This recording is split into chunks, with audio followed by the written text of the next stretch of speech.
സഞ്ജുവിൻ്റെ കേസിലേക്ക് വരുമ്പോഴാണ് നമ്മൾ സഞ്ജുവിനെ അത്രയും നമ്മൾ പ്രോത്സാഹിപ്പിക്കാറുണ്ട്, സഞ്ജുവിന് വേണ്ടി നമ്മൾ ഒരുപാട് വാദിക്കാറുണ്ട്.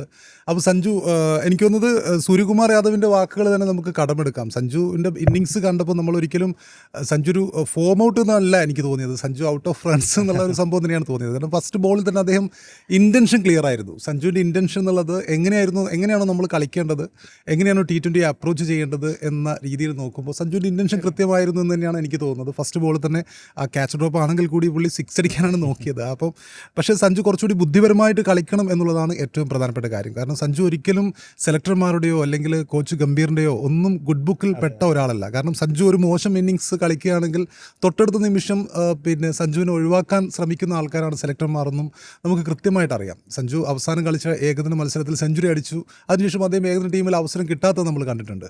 അപ്പോൾ ഇപ്പോൾ തന്നെ നമ്മൾ നോക്കുമ്പോൾ ഇന്ത്യൻ ടീമിൽ ഒരു അവസരം ലഭിക്കുക, ഒരു ചാൻസ് ലഭിക്കുക എന്നുള്ളത് ഒരു വലിയൊരു പ്രീമിയം ഗ്രേഡ് പെടുന്ന ഒരു കാര്യമാണ്. അതായത് ഒരു അവസരം ലഭിക്കുക, ആ അവസരം കൃത്യമായിട്ട് വിനിയോഗിക്കുക. കാരണം അത്രയും പേര് അവിടെ ഇങ്ങനെ അവസരം പാർത്ത് നിൽക്കുന്നുണ്ട്. അപ്പോൾ നേരത്തെ പറഞ്ഞ പോലെ ഇന്നത്തെ മത്സരത്തിൽ തന്നെ ഒരുപാട് ബാറ്റർമാർ പുറകിൽ കാത്തിരിക്കുകയാണ്. അതെ, അത്രയും ബാറ്റർമാർ. അതെ, ഇപ്പം ഇന്ന് ബാറ്റ് കിട്ടാത്തവർ ഇഷ്ടം പോലുണ്ട്. അപ്പം സഞ്ജുവിന് കിട്ടുന്ന അവസരം എന്നുള്ളത് വളരെ അപൂർവമായിട്ട് കിട്ടുന്ന ഒരു അവസരമാണ്.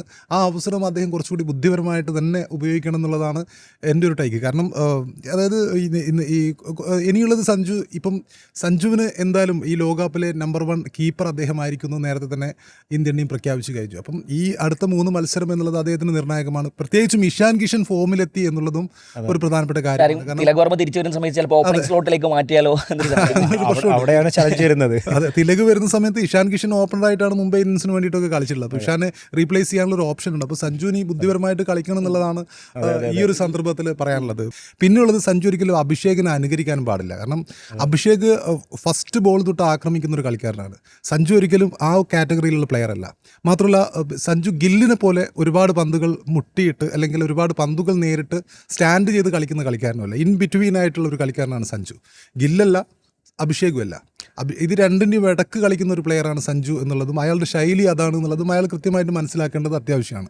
അങ്ങനെ ഒരു ശൈലിയിൽ കളിച്ച് നമുക്കറിയാം സഞ്ജു തുടക്കത്തിൽ ഒരു 6-7 പന്തുകൾ സഞ്ജുവിൻ്റെ അല്ലെങ്കിൽ കുറച്ചൊരു 6-10 പന്തുകളെങ്കിലും സ്ട്രൈക്ക് റേറ്റ് കുറവ് തന്നെയാണ് സഞ്ജു കളിക്കാറുള്ളത്. IPL നമ്മൾ കണ്ടിട്ടുണ്ട്. പിന്നെയാണ് അദ്ദേഹം ഒരു 10 to 30 വരെയുള്ള പന്തുകളിലാണ് റൺ റേറ്റ് ഉയർത്താൻ വേണ്ടി സഞ്ജു ശ്രമിക്കാറുള്ളത്. അപ്പം ഫസ്റ്റ് ബോൾ തൊട്ട് അടിക്കാൻ സഞ്ജു അഭിഷേകല്ല എന്നുള്ള കാര്യം സഞ്ജു മനസ്സിലാക്കണം. ഒരുപാട് പന്തുകൾ നേരിട്ട് റണ്ണ ബോൾ കളിക്കേണ്ട ആവശ്യവും സഞ്ജുവിനില്ല.